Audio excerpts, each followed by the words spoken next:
খলিফাতুল মুসলিমিন হযরত ওমর রাদিয়াল্লাহু তাআলা আনহু রাষ্ট্রের দায়িত্ব পালন করে বাড়িতে ঢুকলেন। দেখলেন তার বাড়ির বারান্দায় একটা লাশ পড়ে আছে, মাসুম বাচ্চার লাশ, টুকরা টুকরা করা, প্রায় 12 টুকরা।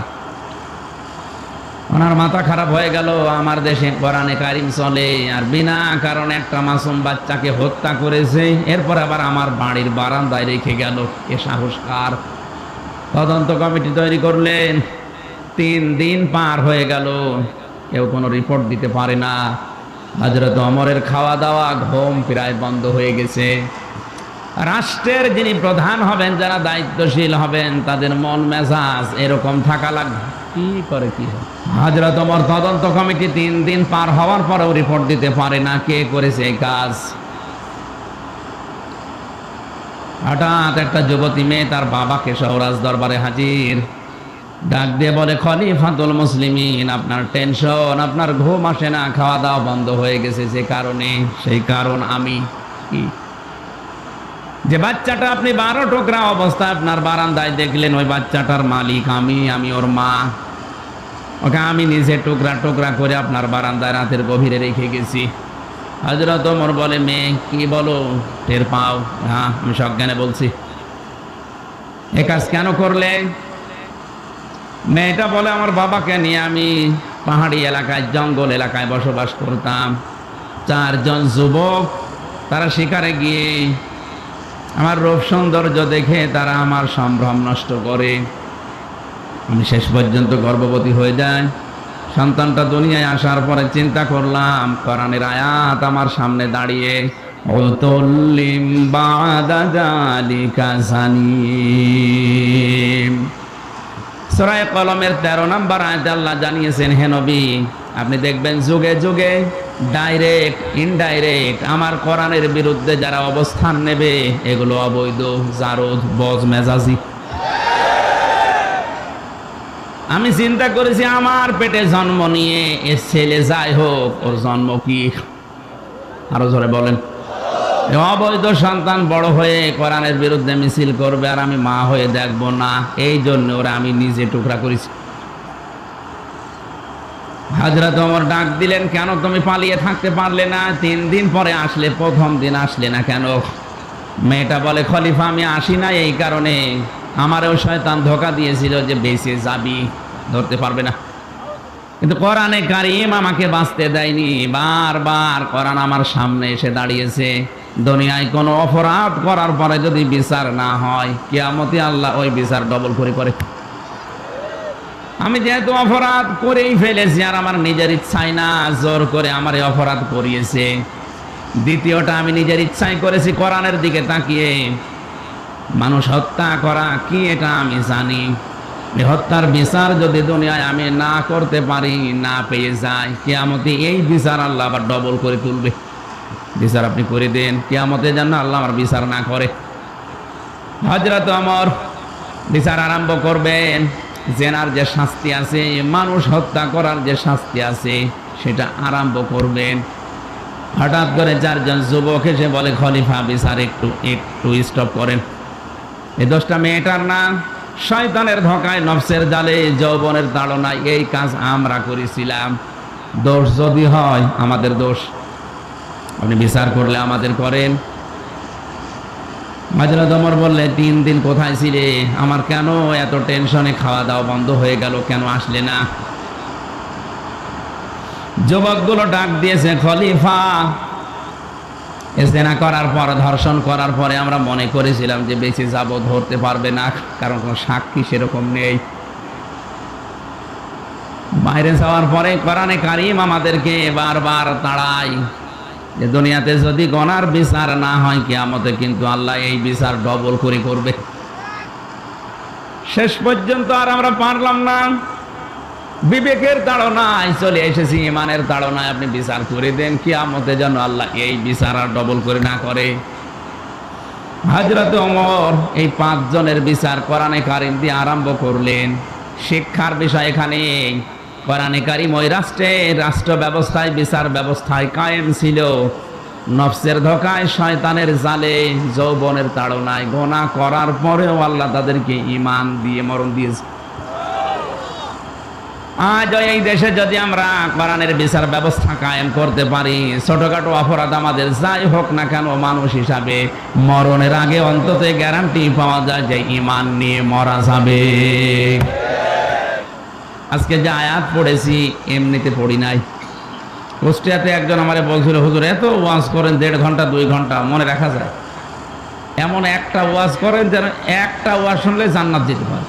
না, ঠিক আছে, কোরআন শরীফ পড়ে চিন্তা করলাম এমন একটা আয়াত বের করা লাগবে এর জন্য, একটা কথা মেনে নিলে যেন জান্নাতে যেতে পারে। এই আয়াতটা প্লিজ আমরা যদি আজকে আয়াতটা মেনে নিতে পারি, কোরআনে কারীম সামনে নিয়ে আমরা গ্যারান্টি দিতে পারি যে আমরা জান্নাতি। আজকের আলোচনার বিষয় হচ্ছে একটা কাজে জান্নাতি। কয়টা? বলেন বলেন। এখন একটা কাজ করবেন তো? কোরআনের কাজ আছে প্রায় 500। কত? শরীয়তের বিধান কোরআনে আছে কত বলেন তো? এর ভেতরে আজকে একটা পড়েছে। এই একটার ভেতরে সব লুকানো আছে। আমরা সবগুলো যদি আবিষ্কার করতে নাও পারি, যে কয়টা পারবো ইনশাল্লাহ কোরআনের আমল করলে পুরস্কার আল্লাহ নিজের হাতে দান করবে। আপনি যদি হাদিস দেখে আমল করেন, ফাজাইল দেখে আমল করেন, দুনিয়ার কোনো কিতাব দেখে আমল করেন, সওয়াব পাবেন না, কিয়ামতে পুরস্কার পাবেন না তা না, পাবেন। হয়তো পুরস্কার ফেরেশতারা দেবে, নবীরা দেবে, রাসূলরা দেবে, কিন্তু কোরআনের আমল যদি কেউ করে আল্লাহ নিজের হাতে পুরস্কার দেবে। আমার হাকামা বিহি আদিলা, কোরআন দিয়ে যারা বিচার ফায়সালা করবে তারা ন্যায় বিচার কায়েম করতে পারবে। হাদিসের অংশ দ্বারা আমরা বুঝতে পারলাম কোরআনের বিচার যতদিন পর্যন্ত দেশে কায়েম না হবে ন্যায় বিচার আশা করাও যায় না। 53 বছর হয়ে গেল, এখনো পর্যন্ত কোরআনে কারিমের বিচার ব্যবস্থা আমরা চালু করতে পারি নাই। এ কথা নির্দ্বিধায় বলা যায়, এ দুনিয়ায় এখন ন্যায় বিচারের তুলনায় অবিচার বেশি হচ্ছে। এজন্য এই বিচার পেতে হলে কোরআনে কারিমের বিচার ব্যবস্থা চালু করা লাগবে। কথা বলেন না কেন? কোরআনে কারিম যদি বিচার ব্যবস্থা যায়, ওই দেশের মানুষ যদি ছোটখাটো কোনো অন্যায় করে, কোরআনে কারিম মরণের আগে তাকে সংশোধনের মাধ্যমে আল্লাহর জান্নাতি বানিয়ে বিদায় দেয়। কথা বোঝার চেষ্টা করেন। কোরআনে কারিম যদি বিচার ব্যবস্থায় থাকে, রাষ্ট্রে যদি কায়েম থাকে কোরআন, ও দেশের জনগণ যদি ছোটখাটো অপরাধ করেও থাকে, কোরআনে কারিমের ইজ্জতে ওই দেশের মানুষগুলোকে আল্লাহ মরণের আগে ঈমান নসিব করিয়ে তারপরে। আব্দুল্লাহ বিন উবাই, এই লোকটার নাম আমরা শুনলে ঘৃণা করি, গালি দেয়, বরদোয়া করি, অথচ ওর জীবনী পুরা পড়ে দেখেছি, পুরা জীবনে শুধু একটা ভুল ছিল। কয়টা? তখন তো নবীজির মতো নামাজ পড়তো, তাও রসুলের পেছনে, বিশ্ব নবীর সাথে রোজা রাখতো, ইফতারি করতো, ওর দাড়ি ছিল নবীর মতো, জুব্বা ছিল নবীর মতো, পাগড়ি ছিল নবীর মতো, দস্তরখানা বিছিয়ে খাবার খেত। আল্লাহর নবী একদিন শুধু বায়ান করতে বলেছিলেন, আল্লাহর কাছে 2টা নাম প্রিয়, একটা আব্দুল্লাহ আর একটা আব্দুর রহমান। এ কথা শোনার পরে পেছন দিক থেকে উঠে গিয়ে নিজের ছেলেকে ডাক দিয়ে বলছে, তোর নাম আজকে থেকে আব্দুল্লাহ। ওনার বাবার নাম যা ছিল পাল্টিয়ে দিয়েছে আব্দুল্লাহ। নাতি ছেলে ছিল সেটার নামও দিয়েছে আব্দুল্লাহ, নিজের নামও পাল্টিয়ে দিয়েছে আব্দুল্লাহ। আপনি দেখেন শুধু আব্দুল্লাহর ছড়াছড়ি কি শুনেছিল। রাসূলুল্লাহ বলেছিলেন আল্লাহর কাছে প্রিয় নাম আব্দুল্লাহ। এই কারণে আমি যে কথা বলছি এখান থেকে শিক্ষা নেবেন। নবীজির কথা শোনার পরে লোকটা মানার মন মানসিকতা কম ছিল আমাদের চাইতে না বেশি ছিল? কি আগ্রহ নিয়ে সব পাল্টিয়ে ফেলেছে। লোকটা যখন মারা গেছে তার ছেলে ছোট্ট নবীজির কাছে যে বলে, হে রাসূল আমার বাবা মারা গেছে। নবীজি বললেন, কে তুমি? আমার নাম আব্দুল্লাহ, আমার একটা ছোট ভাই আছে তার নাম আব্দুল্লাহ, সব আব্দুল্লাহ হয়ে গেছি আমি। কাঁদো কেন? আমার বাবা মারা গেছে। বাবা মারা গেছে কাঁদতেছো কি? বাবার নাম আব্দুল্লাহ বিন উবাই বিন সুলুল। নবীজি কথাটা শোনার পরে বললেন, ঠিক আছে বাবা মারা গেছে, আমার সাথে এখন যারা বসে আছে 1-2 জন না 22 জন সাহাবী, সব আল্লাহর জান্নাতি সাহাবী। বাবা মারা গেছে, কি করা লাগবে এখন? আমার বাবার জানাজা আপনি পড়াবেন। আমার বাবা শেষ পর্যন্ত মরণের আগে বলেছে যে নবীজির গায়ে যে জামা আছে ওই জামাটা দিয়ে যেন আমার কাফন দেওয়া হয়, এই কাজটা আপনি করেন। নবীজি সঙ্গে সঙ্গে নিজের জামা খুলে ছেলেটার হাতে দিয়ে দিলেন। হযরত ওমর জামা খুলে তখন দিচ্ছিলেন, তখন টান দিয়েছিলেন, হে নবী আপনি জামা দেবেন না। উহুদের ময়দানে যখন আপনি যুদ্ধে যাবার জন্য সাহাবীদের নিয়ে যাচ্ছিলেন, এই লোকটা পেছন দিক থেকে 300 মানুষ নিয়ে ভেগে গিয়েছিল। ওই দিন আপনি শিশুর মতো কেঁদেছিলেন, আজকে আপনি জামা দেবেন না। আপনি যেও জানেন লোকটা মুনাফিক। নবীজি বলেন, ওমর এখনো পর্যন্ত আল্লাহ পাক আমাকে নিষেধ করে নাই, জামা ছেড়ে দাও। খুব খেয়াল করে শোনেন তো, জামা ছেড়ে দেওয়ার সঙ্গে সঙ্গে 21 জন সাহাবী দাঁড়িয়ে গেছে। হযরত ওমর বসা ছিলেন, বসায় আছে, উনি আর ওঠে না। প্রথমটা ছিল আপনি আমার বাবার জানাজা পড়াবেন। নবীজি বললেন, যাও লাশ তৈরি করো, ব্যবস্থা করো, আমি আসতেছি। 21 জনকে নিয়ে নবী গেলেন। হযরত ওমর কিন্তু জায়গায় বসে আছে, উনি যাননি। জানাজা প্রস্তুতি হয়ে গেছে, নবীজি দাঁড়াবেন। হঠাৎ জিবরাইল এসে বলে, হে নবী নামাজ থামান, ইস্তাগফির লাহুম আও লা তাস্তাগফির লাহুম ইন তাস্তাগফির লাহুম 70 মাররাতান। তাফসিরে হাক্কানিতে আছে, তাফসিরে ফি জিলালিল কোরআনে আছে। এ পর্যন্ত বলার পরে ফেরেশতা থেমে গেছে। ফরিদপুরবাসী, বিবেক যদি থাকে আপনার, আমি কিন্তু হেদায়েতের নিয়তে কথা বলছি, ভালোভাবে শোনেন। 70 মাররাতান পর্যন্ত বলার পরে ফেরেশতা থেমে গেছে, আর বলে না, হে নবী আপনি এই লোকটার জানাজা পড়িয়ে, জানাজা মানে দোয়া করা, জানাজা মানে এই লোকটার জন্য দোয়া করবেন, ক্ষমা চাবেন আল্লাহর কাছে। এইরকম লোকের জন্য ক্ষমা চান আর না চান সমান হবে। আপনি যদি এরকম মানুষের জন্য 70 বার ক্ষমা চান, আল্লাহ ক্ষমা করবে না। এখানে কিন্তু কা শব্দটা নেই, হোম আছে, জমির, এটা বহু বচন। শুধুমাত্র আব্দুল্লাহ ইবনে উবাইয়ের জন্য আয়াতটা নাযিল হয়নি, কিয়ামত পর্যন্ত এর চরিত্রে যারা চরিত্রবান হবে তারা ওই আয়াতের শামিল। এই জন্য হোম দিয়েছেন আল্লাহ। আপনি যদি 70 বার দোয়া করেন, আল্লাহ কবুল করবে না, মাফ করবে না। নবীজি মনে মনে সিদ্ধান্ত নিলেন, আল্লাহ 70 বার তুমি ডাক দিয়েছো, যে 70 বার বললে মাফ হবে না, আমি এই লোকটার জন্য 71 বার দোয়া করব। কতবার? 70 বারে যদি মাফ না হয়, 71 বার করলে তো মাফ হবে, কারণ তুমি 71 বার তো বলনি। নবীজি প্রস্তুতি নিচ্ছিলেন, হঠাৎ জিবরাইল আয়াতের পরবর্তী অংশটা নাযিল করলেন, ফালাইয়াগফিরাল্লাহু লাহুম। যারা আরবি গ্রামার বোঝে, ফা শব্দটার পরে লান আছে, মজারের আগে লান আসলে অর্থ হয় কখনোই হবে না। শুধু হবে না তা না, এটা বর্তমান, ভবিষ্যৎ, প্রেজেন্ট, ফিউচার, দুইটা কাল নিয়ে শব্দটা আল্লাহ গঠন করেছে। এরপরে আবার হোম আছে। আল্লাহ পাক বলেন, হে নবী এর জন্য শুধু না, এর চরিত্রে যারা দুনিয়াতে কিয়ামত পর্যন্ত আসবে, ওরাও যদি এর মতো চরিত্রবান হয়, তাদের জন্য আপনি কেন 70 বার না 71 বার না, কিয়ামত পর্যন্ত ক্ষমা চাইলেও ক্ষমা নেই। শুধু ওই লোকটার জন্য যদি হয়তো আল্লাহর কসমে আয়াত পড়তাম না, যেহেতু হোম দিয়েছে।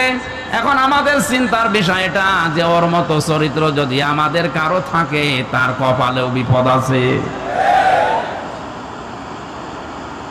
এই লোকটার পুরা জীবনে যতটুকু আজ করলেন মিলান তো, সব জায়গায় সে রাসূলকে মেনে চলেছে।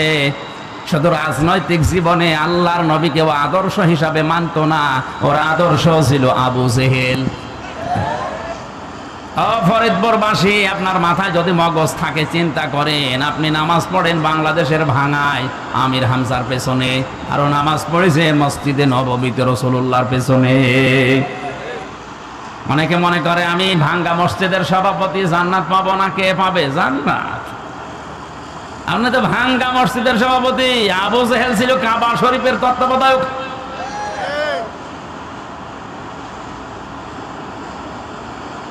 তাহলে এই লোকটার ইমান ভেঙে গেছে। এই যে 10টা কারণে মানুষের ইমান ভেঙে যায়, তার 5 নাম্বার কারণটা বলেছিলাম, আল্লাহর নবী বাদ দিয়ে অন্য কাউকে যারা আদর্শ হিসাবে মেনে নেবে তার ইমান ভেঙে যায়, নষ্ট হয়ে যায়।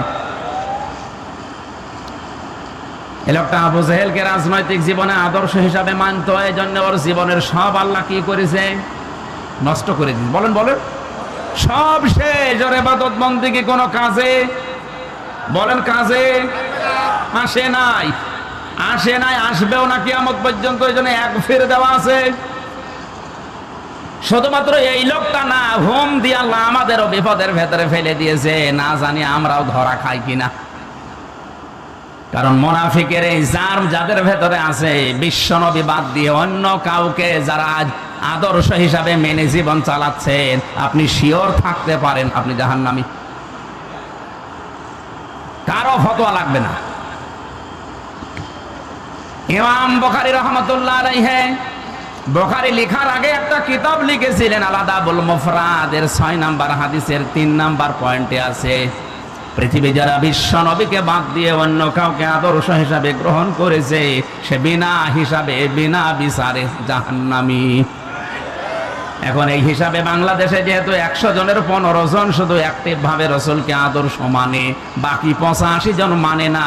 বলেন তো তাদের কপালে কি আছে? নাকি ফতোয়া আবার আকাশ থেকে নিয়ে আসা লাগবে? এটা আকাশের ফতোয়া। মুনাফিক আল্লাহর কাছে এত ঘৃণিত, এত নিকৃষ্ট, জাহান্নামে আল্লাহ যাদেরকে সাজাবে সর্বনিচে একেবারে দেবে জাহান্নামে মুনাফিকদের। ইন্নাল্লাহা জামিউল মুনাফিকিনা ওয়াল কাফিরিনা ফি জাহান্নামা জামিআ। সূরা নিসা 4 নাম্বার পারা 5 নাম্বার পারা 19 নাম্বার পৃষ্ঠার 15 নম্বর লাইনের 140 নাম্বার আয়াতের শেষের দিকে আছে। আল্লাহ পাক বলেন, অবশ্যই আমি জাহান্নামে একত্রিত করব আগে মুনাফিকদের, এরপরে কাফেরদের। আগে কাদের কথা বলেন বলেন? এটা এত ঘৃণিত আল্লাহর কাছে, ওদের একেবারে নিচে দেবে। আবু জেহেল কাফের ছিল, ওরে অত নিচে দেবে না। এখন যদি বলেন যে এই মুনাফিক এত খারাপ, এরা তৈরি হয় কোথায়? কেউ যদি এখন আমারে জিজ্ঞাসা করে, হুজুর ইহুদি কোথায় পাওয়া যায় বলেন, যান আপনি ইসরায়েলে, শুধু ইহুদি পাবেন। কি পাবেন? যদি বলেন খ্রিস্টান দেখবো, আমেরিকায় যান, শুধু খ্রিস্টান। এখন যদি বলে কেউ বৌদ্ধ দেখবো, এই যে মায়ানমারে যান, শুধু বৌদ্ধ পাবেন। কেউ যদি বলে আমি মুশরিক দেখবো, যান ভারতে যান, শুধু মুশরিক হিন্দু পাবেন। কথা বলেন না কেন? এখন যদি এই লোকটা বলে হুজুর জাহান্নামের একেবারে নিচে থাকবে যারা এই মুনাফিক, এদের পাবো কোথায়? হ্যাঁ, না বাংলাদেশে কেন বলছেন? কারণ নবীজি ইন্তেকালের আগে জানিয়েছেন মুনাফিক এটা শুধুমাত্র তৈরি হবে কিয়ামত পর্যন্ত মুসলমানদের ভেতরে। এটা ইহুদি খ্রিস্টান বৌদ্ধ হিন্দু মাজুসি এদের ভেতরে মুনাফিক তৈরি হয় না, ওরা সরাসরি কাফের। সরাসরি মুনাফিক তৈরি হবে শুধুমাত্র কাদের ভেতরে? যেহেতু এই দেশে 96% মুসলমান, সুতরাং এইটা থাকার সম্ভাবনা বেশি। মুনাফিকের যতগুলো চিহ্ন আছে দেখলে আপনি বুঝবেন তার ভেতরে সবচাইতে বেশি 3টা। কয়টা? মুনাফিক দেখলেই বুঝবেন আপনি, কথা বললেই মিথ্যা কথা বলে। হাদ্দাসা কাযিবা, যখন কথা বলে কি বলে? কয়েকদিন আগে চট্টগ্রাম থেকে আসার সময় এক নেতা, আমি নাম নিলাম না, আমারে বলছো হুজুর আর কত মিথ্যা কথা বলবো, আমি আর পারছি না, আমার জীবন শেষ হয়ে গেল। সকাল থেকে শুরু করে রাত 11টা 12টা পর্যন্ত শুধু মিথ্যা, আমি আর পারছি না। ধোঁকা দিয়ে মানুষকে বোকা বানিয়ে আর কত রাখবো, আমি আর পারলাম না। অথচ মুসলমান। নবীজি বললেন কথা বললে যে মিথ্যা কথা বলে, এই লোকটা কি? ও মুসলমান দাবি করে আজ আমাদের মতো মুসলমানদের ধোঁকা দিয়ে বোকা বানিয়ে রেখেছে। আমরা মনে করছি নামের আগে মোহাম্মদ আছে, নামের শেষে হুসাইন আছে, ওটা মনে মুসলমান। মুসলমান বলে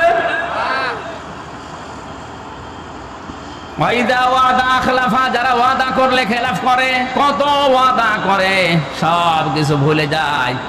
ওয়াইদা আতমিনা খান, যখন কোনো কিছু আমানত রাখা হয় খেয়ে ফেলে। এই তিনটা গুণ যাদের আছে এরা নির্ভেজাল টাটকা মুনাফিক। আর একটা গুণ আছে, যারা কথা বললে ঝগড়া যদি হয় আগে গালি দেয়। এটা তো এলাকায় গালি নেই। সেদিন একজন আইসক্রিম না যে পাঁপড় বিক্রি করে, এই লোকটা একটা ক্যাসেট লাগিয়ে দিয়েছে, দুই মহিলা গালি দিচ্ছিল, ওই গালিটা রেকর্ড করে ছেড়ে দিয়েছে। মানে প্রায় 3-4 মিনিট এমন কোনো কিছু নেই যে ওর ভেতরে নেই, যত গালি আছে দুনিয়া সব এক জায়গায় ফিরছে। এই যে কথা বললে ঝগড়া হলে গালি দেয়, এরা কারা? মুনাফিক। এরা কারা? এরকম মুরব্বী মানুষ আমি দেখেছি, যুবক ছেলের সামনে, যুবতী মেয়ের সামনে ওর মাকে গালি দিচ্ছে। আপনার কবে হোশ ফিরবে বলেন তো? ওই ছেলেটা যদি এখন আপনারা ধরে পিটায়, কে বাঁচাবে আপনারা? একটা টিয়নো চায়ের কাপ 30 ভেঙে গেছে, কিনতে পারছে না। ওর কি ফেরেশতা এসে দাঁড়িয়ে আছে ওর পেছনে? কিসে বাধা দিয়েছে বলেন তো? কোরআনে। বলেন কিসে? এই জন্য শিক্ষা দেওয়া লাগবে আগামী প্রজন্ম যারা আসছে তাদেরকে কোরআনের শিক্ষা। আর এইটার বাস্তবতার জন্য এই মাদ্রাসা বানিয়েছে। এখানে কোরআন পড়ানো হয় না? খায়রুকুম মান তাআল্লামাল কোরআন ওয়া আল্লামা। পৃথিবীতে শ্রেষ্ঠ মানুষ দেখতে চাও যারা কোরআন পড়ে এবং মানুষকে পড়ায়। এই মানুষগুলো নবীজির দৃষ্টিতে এরা সর্বোত্তম মানুষ। সুতরাং যারা স্টেজে বসে আছে এরা সাধারণ মানুষ না, এরাই পৃথিবীর শ্রেষ্ঠ সন্তান। আল্লাহ এদের সম্মান মর্যাদা যেন আরো বাড়িয়ে দেন। আরো জোরে বলেন আমিন। আমার হাকামা বিহি আদালা, যারা কোরআন দিয়ে বিচার করে এরা ন্যায় বিচার করতে পারে। আজ বিচার ব্যবস্থা সহ আমাদের বিশ্বে এখন কোরআনের বিচার ব্যবস্থা নেই, সুতরাং ন্যায় বিচারের তুলনায় অবিচারই বেশি হচ্ছে। ওমান দাআ ইলাইহি হাদা, একালি প্রাণ আছে। নবীজি বলেন কেউ যদি হেদায়েতের উপরে থাকতে চায় দুনিয়াতে, সে যেন মানুষকে কোরআন দিয়ে ডাক দেয়। কত মানুষ বিভিন্ন কায়দায় আমাদেরকে সতর্ক করে এইটা এইটা এটা বলা যাবে না, অথচ আমি ডাক দেই কি দিয়ে বলেন না কেন? আমি ডাক দেই শুধু কোরআন দিয়ে এই কারণে যে নবীজির হাদিস আমার হেদায়েতের উপরে থাকতে হলে কোরআন দিয়ে ডাকা লাগবে। কথা স্পষ্ট এবং পরিষ্কার করে বলছি, আপনি জুব্বা গায়ে দিতে পারেন, পাগড়ি মাথায় দিতে পারেন, 24 ঘন্টা জিকিরে ফিকিরে থাকতে পারেন, হেদায়েতের উপরে থাকতে পারবেন না যদি মানুষকে কোরআন দিয়ে ডাক না দেন। এই হাদিস তো আমি বানালাম নাকি? হাদিসের শেষ অংশ আরো মারাত্মক, ফাকাদ হুদিয়া ইলা সিরাতিন মুস্তাকিম। আর কোন মানুষ যদি কোরআনের ডাকে সাড়া দেয়, বিশ্ব নবী বলেন আল্লাহ তাকে সিরাতে মুস্তাকিম নসিব করে দিবেন। প্রতিদিন 5 ওয়াক্ত 6 ওয়াক্ত তাহাজ্জুদ মিলে যারা নামাজ পড়েন, প্রত্যেক রাকাতে কথা আল্লাহকে শোনানো হয়, ইহদিনাস সিরাতাল মুস্তাকিম। হে আল্লাহ তুমি আমাকে সিরাতে মুস্তাকিম দেখাও। সিরাতে মুস্তাকিম মানে আমরা অনেকেই মনে করি সহজ সরল পথ, না, এটা মুস্তাকিম ইস্তেকাম থেকে আপনাকে মানে স্থায়ী সরল পথ কামনা করছেন। আর এটা পাওয়ার জন্য কোরআনের ডাকে সাড়া দেওয়ার বিকল্প আর দুনিয়ায় কিছু নেই। আমি কথা বোঝাতে পেরেছি? আপনি যদি হেদায়েতের পথ পেতে চান, স্থায়ী সরল সোজা পথ, ডাকে সাড়া দেওয়া লাগবে কিসের? সেই কোরআনের অনুষ্ঠানে আমরা এসেছি। আল্লাহ যেন আজকের তেলাওয়াতকৃত আয়াতের বরকত এবং যা কিছু এর ভেতরে আছে আমাদের দান করেন, আমিন। দরুদ আর সালাম পড়ছে আমাদের নবী মুহাম্মদ রাসূলুল্লাহ সাল্লাল্লাহু আলাইহি ওয়াসাল্লামের প্রতি। সূরা ফুরকান কোন সূরা? জবান খুলে বলেন কোন সূরা? ফুরকান শব্দের শাব্দিক অর্থ সত্য মিথ্যার পার্থক্যকারী। এটা কোরআনের অন্যতম একটা নাম। কোরআনের প্রায় 53টা নাম আছে তাফসিরে ফি জিলালিল কোরআনে, তাফসিরে মাযহারিতে। তার ভেতরে অন্যতম 4টা। কোরআনকে বলা হয় আল কিতাব, কোরআনকে বলা হয় আল হুদা, কোরআনকে বলা হয় আল কোরআন, কোরআনকে বলা হয় আল ফুরকান। কোরআনে কারিমে আল্লাহ জানিয়েছেন তাবারাকাল্লাযী নাযালাল ফুরকানা আলা আবদিহি লিয়াকুনা লিল আলামিনা নাযীরা।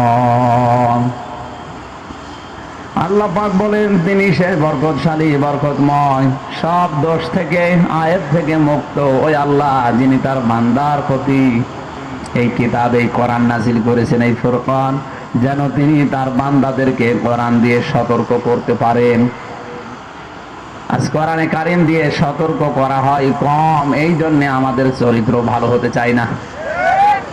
আমার তো যতটুকু ধারণা বাস্তবতায় আমি যা দেখেছি, বাংলাদেশের তো কোনো জায়গা আমার অলরেডি কোনো থানা বাদ নেই, জেলা তো বাদই দিলাম। 560টার উপরে থানা আছে, 555টা থানায় আমি গেছি।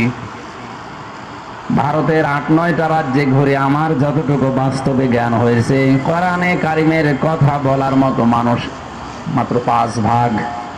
95 ভাগ অনুষ্ঠানে কোরআন দিয়ে কথা বলা হয় না।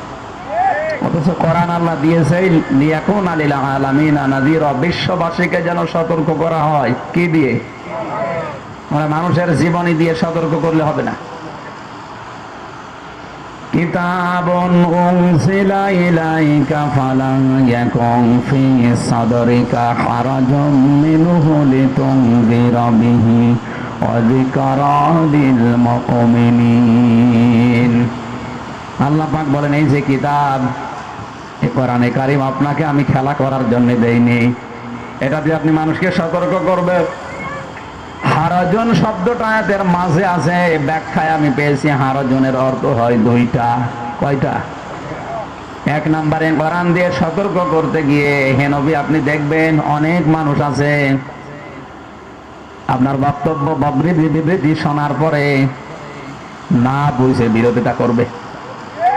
এরকম মানুষ এখন দুনিয়ায় আছে। কোরআনে কারীম যেটা বলতে চায় হয়তো না বুঝে আন্দাজে বিরোধিতা করে। বাংলাদেশে এই প্রকার মানুষ এখন নেই, আছে, আরো দিন দিন বাড়ছে, আন্দাজে বিরোধিতা করে।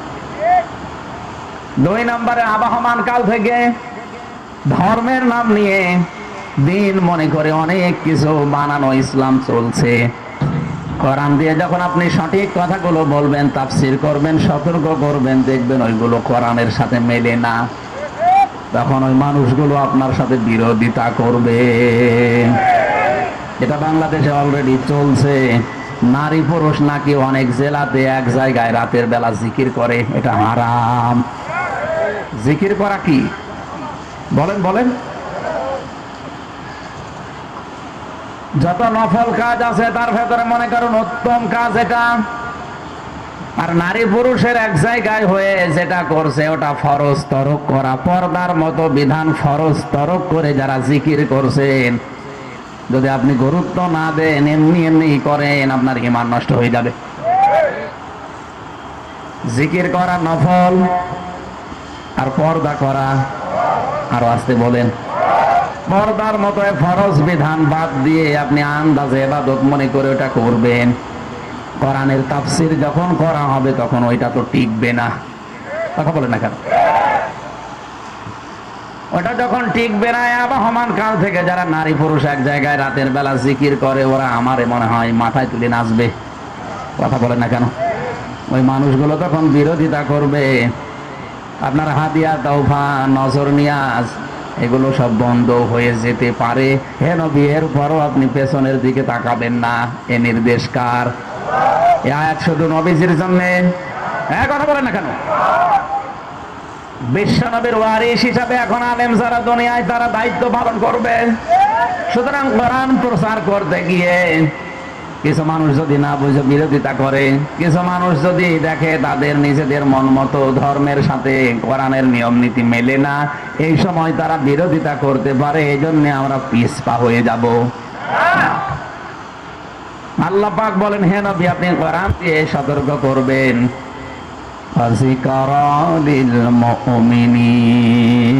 কোরআন মুমিনদের জন্য এটা উপদেশ। জোরে বলেন সুবহানাল্লাহ। আমরা যারা মুমিন হিসাবে দাবি করছি, সূরা ফুরকান যেন আমাদের জন্য উপদেশ হয়ে দেখা দেয়। কোরআনে কারিমের অন্যতম নাম আমি আরেকটা বিষয় ক্লিয়ার করছি, শাহরু রমাদান আল্লাযী উনজিলা ফীহিল কুরআন হুদাল লিন-নাসি ওয়া বায়্যিনাতিম মিনাল হুদা ওয়াল ফুরকান। খেয়াল করে শুনবেন, আল্লাহ পাক বলেন এই কোরআন আমি নাযিল করেছি রমজান মাসে, এর ভেতরে স্পষ্ট দলিল আর প্রমাণ দিয়ে ফুরকান করে কোরআন আমি নাযিল করলাম মানুষের জন্য। কাদের জন্য? হুদাল লিন-নাস, মানুষকে পথ দেখাবে। কোন মানুষ? লাম শব্দ ব্যবহার করা হয় আরবি গ্রামার অনুযায়ী 13টা অর্থে। এর অন্যতম অর্থ হচ্ছে লাম ব্যবহার করা হয় জীবিত মানুষদের জন্য। কাদের জন্য? তাহলে কোরআন পথ দেখাবে, হেদায়েতের পথ। জীবিত মানুষকে না মানুষ মরে গেলে? অথচ বিভিন্ন জেলায় আমরা দেখি মানুষ মরে গেলে হাফেজদেরকে নিয়ে এসে লাশের পাশে বসে কোরআন পড়াচ্ছে। আমার মনে হয় যারা সারা জীবন কোরআনে কারিমের বিরোধিতা করেছে, কোরআনের উপরে চলেনি যাদের জীবন, ওই মানুষ মরে গেলে ওর পাশে কোরআন পড়লে ওর আযাব আরো বাড়বে। কারণ আমরা জানি মানুষ মরণের সময় ফেরেশতা আসে না। কথা বলে না কেন? তো ফেরেশতা তো আসবে, আপনি বসে বসে কোরআন পড়ছেন, ওর জীবনে কোনো আয়াত বাস্তবে ছিল না। হাফেজ সাহেব যখন পড়বে ইউসিকুমুল্লাহু ফি আওলাদিকুম লিয-যাকারি মিসলু হাযযিল উনসায়াইন, আল্লাহ পাক বলেন দুনিয়ার মানুষ যারা বাবা তাদেরকে আমি নির্দেশ দিলাম তোমাদের সম্পদ যখন বন্টন করবা, এক ছেলে যা পাবে 2 মেয়ে তাই পাবে। এই আইনটা কার? এখন আপনি তো ছেলের নামে সব লিখে দিয়েছেন, মেয়েকে ফাঁকি দিয়ে। ফেরেশতা আরো গোতা দিয়ে বলবে বেটা এই আয়াত তোর জীবনে ছিল। আপনি সওয়াবের জন্য শান্তির জন্য নিয়ে আসলেন, হাফেজ সাহেব তো আরো আপনার আযাব বাড়িয়ে দেবে। এই জন্য মৃত মানুষের জন্য না, কোরআন আল্লাহ হেদায়েতের জন্য নাযিল করেছেন, জীবিত মানুষদের জন্য। যেহেতু এটা জীবিত মানুষদের জন্য পথ দেখাবে, শেষের শব্দটা আল ফুরকান, স্পষ্ট দলিল আর প্রমাণ দিয়ে আল্লাহ কোরআনে কারিমকে সত্য মিথ্যার পার্থক্যকারী হিসাবে নাযিল করলেন। আয়াতের বাস্তব শিক্ষা এই, কোরআন পাওয়ার পরে স্পষ্ট দলিল আর প্রমাণ জানার পরেও কোনো মানুষ যদি সত্য মিথ্যা পার্থক্য করে বাকি জীবন চালাতে না পারে, ও জান্নাত যেতে পারবে না। এ কথার ওজন কত আপনি টের পাননি? এ কথার লোড কত আপনি টের পাচ্ছেন? এই জন্যই তো শব্দটা বলেছি। অনেকে মনে করেন আমি জানি না তাই মানি না। আপনি জানেন না কেন? জানাও ফরজ, মানাও জোরে বলেন। জানে যে তার একটা ফরজ আদায় হয়েছে, মানে না, এজন্য একটা গুনাহ হবে। কিন্তু আপনি জানেনও না মানেনও না, আপনার ডবল গুনাহ হবে। আপনি জানেন না কেন? এজন্য পৃথিবীর প্রথম ফরজ কোনটা বলেন তো? ইকরা। বলেন কি? পড়া লাগবে। সত্য মিথ্যা আজকে পার্থক্যকারী হিসাবে কোরআনে কারিমের সূরা ফুরকান থেকে আমরা তেলাওয়াত করেছি। আমি আজকে একটা একটা করে 12টা বলবো। এরপরেও যদি বাকি জীবনে আপনি এগুলো বাস্তবায়ন না করতে পারেন, আপনি আল্লাহর বান্দা থেকে বের হয়ে যাবেন। আর আল্লাহর বান্দার বাইরে যারা আছে ওরা শয়তানের বান্দা। আর জোরে বলেন আল্লাহ আমাদের হেফাজত করুন, বলেন আমিন। কোরআনের আরেকটা নাম আছে হুদা, এটা পথ দেখায়। আর একটা নাম আছে আল কিতাব, যালিকাল কিতাবু লা রাইবা ফীহি হুদাল লিল মুত্তাকিন। এখানে একটা গোপন তথ্য আছে। এই যে আল কিতাবের আগে আলিফ লাম দিয়েছেন, এই খেয়াল করেন, কিতাবের আগে আলিফ লাম দেওয়ার কারণ কি? নির্দিষ্ট করে আল্লাহ কোরআনে কারিমকে কিতাব ঘোষণা দিয়েছেন এই কারণে। এরপর আবার হুদাল লিল মুত্তাকিন দেওয়া আছে এই কারণে। পৃথিবীতে হেদায়েত দেওয়ার মতো, পথ দেখানোর মতো একটাই কিতাব আছে, তার নাম কোরআন। আর দুনিয়ায় যা আছে এগুলো সব কোরআনের ব্যাখ্যা। এগুলো কি বলুন বলুন? সুতরাং কোরআনে কারিম বাদ দিয়ে যদি কেউ ভালো হওয়ার নিয়ত নিয়েও দুনিয়ায় কোনো জায়গায় যায়, ও ভালো হওয়ার পরিবর্তে আরো খারাপ হবে। হাদিস আছে আয়াতের ব্যাখ্যায়, মানিত্তাবাআল হুদা বিগাইরিল কোরআন আদাল্লাহুল্লাহ, তিরমিজি শরীফের হাদিস, নবীজি বলেন কোরআন যেখানে নেই ওই রকম কোন জায়গায় যদি কেউ হেদায়েত পাওয়ার নিয়তেও যায়, আল্লাহ নিজে দায়িত্ব নিয়ে তাকে গোমরা করে দেয়। এখানে হাজারো আলেম যারা বসে আছে, আদাল্লাহ ইউদিল্লু ভাবে ইফআল, এটা নবী যদি দল্লা শব্দ দিতেন তাও তো অর্থ হয়ে যেত, কিন্তু বাংলা অর্থ দাঁড়াতো। দল্লা যদি দিতেন তাহলে আপনি নিজেই নিজেকে গোমরা করে ফেলেছেন, এরকম অর্থ আসতো।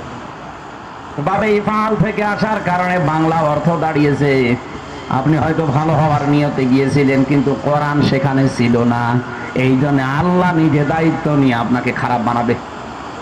কথা বুঝতেছে?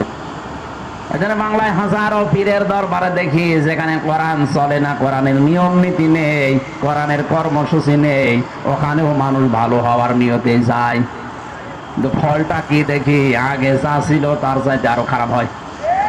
যেমন লালনের মাজার কুষ্টিয়ায়,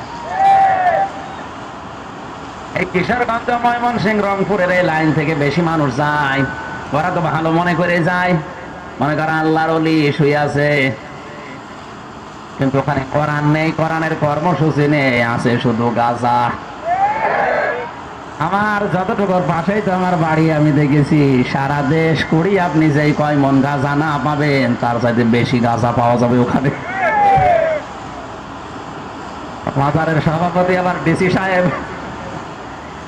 বাইরের দেশ থেকে কোটি কোটি টাকা আসে, বলেন একটা কবরের জন্য, একটা মাজারের জন্য যদি 8 থেকে 10 কোটি টাকা বাইরের দেশ থেকে আসে, তাও যারা দিচ্ছে ওরা একটাও মুসলমান না, সব খ্রিস্টান আর ইহুদি। কোরআনে কারীম 1500 বছর আগে জানিয়েছে, ওয়ালান তারদা আনকাল ইয়াহুদ ওয়ালান নাসারা হাত্তা তাত্তাবিআ মিল্লাতাহুম। হে নবী, লাং দিয়েছে ওয়ালাং তারদা, কখনো ওই ইহুদি খ্রিস্টানরা আপনার উপরে রাজি হবে না, খুশি থাকবে না, আপনাকে সাহায্য করবে না যতদিন পর্যন্ত আপনি তাদের ধর্মের অনুসরণ না করবেন। আয়াত দিয়ে বোঝা যায় যে সমস্ত দরবারে কোরআন নেই, কোরআনের নিয়ম নীতি চলে না, অবশ্যই ওগুলো পরিচালিত হচ্ছে ইহুদি খ্রিস্টানদের দ্বারা। কারণ ওরা ভালো করে জানে এই হাদিসটা, যে কোরআন যেখানে নেই ওখানে যদি ভালো হওয়ার নিয়তেও যায় ও খারাপ বানাবে আমির হামজা কে। এই জন্যই তো যাওয়ার পরে দেখে আগে বিড়ি খেতো না, এখন বিড়ি খায়। এই কথা বলছে না কেন? আগে দাড়ি কাটতো না, এখন দাড়ি কাটে। একটু বিবেকের দরজায় নাড়া দেয় না। মসজিদে গিয়ে যদি দেখেন একটা ইমাম সাহেব দাড়ি কেটে সফা, মুসল্লি বলবে হুজুর দাড়ি কই? ইমাম যদি বলে বেটা মুসল্লি তোমার তো দাড়ি নেই, মুসল্লি ফতোয়া দেবে, হুজুর দাড়ি ছাড়া মুসল্লি হওয়া যায়, ইমাম হওয়া যায় না। এ কথা বলবে কিনা বলে? কলিয়ার সরে গোবরিয়া কে জামে মসজিদের ইমামতি যদি দাড়ি ছাড়া করা না যায়, বিশ্ব ওলি হয় কি করে দাড়ি ছাড়া? এরপরও মানুষ গরু ছাগল নিয়ে যায়। আপনার বিবেকের ওপরে কি কুকুরে পোশাক করিস? কুকুরে পোশাক করলেও তো যাওয়ার কথা না। একটা ইমাম সাহেবের বছর আপনি নামাজ পড়তে চান না, যে ওর দাড়ি নেই এই কারণে, আর ওর দাড়ি নেই, গোপ নেই, একেবারে নব ও বিশ্ব ওলি, আর ওর কাছে আপনি অলি মনে করে যাচ্ছে। 3.5 হাত বডির ভেতরে যার ইসলাম নেই, বাকি জায়গাগুলো কি অবস্থা অনুমান করা যাচ্ছে না? আজকে এই সিদ্ধান্ত নেন, যেখানে কোরআন নেই, কোরআনের কর্মসূচি নেই, ওই দরবার যদি আমার বাবাও কায়েম করে, ও দরবার আমি যাব না। আর ওই রকম দল যদি আমার বাবাও প্রতিষ্ঠা করে, ওই দলে আমি নেই। ওয়াজ তো হয়ে গেছে।